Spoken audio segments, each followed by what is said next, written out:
ఎదురే పడినా అవమానం నిన్ను ఆపినా ఆగిపోక అడుగేస్తే కదా శిఖరంలా నిలిచేది నీవు.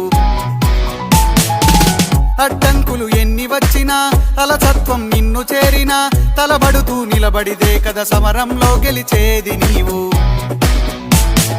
ప్రయత్నమే నీ తోడుంటే ఎదురే ముందిరా, ప్రపంచమే నీ మాటంటే వినదా ముందరా. ఆ రోజే ఈ లోకం మొత్తం నీ వెంటే అడుగులు వేయగా ఏ నిమిషం నీ కోసం ఆగదు సోదరా.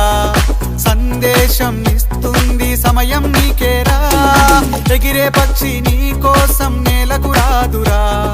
సంకల్పం ఉంటే చాలు.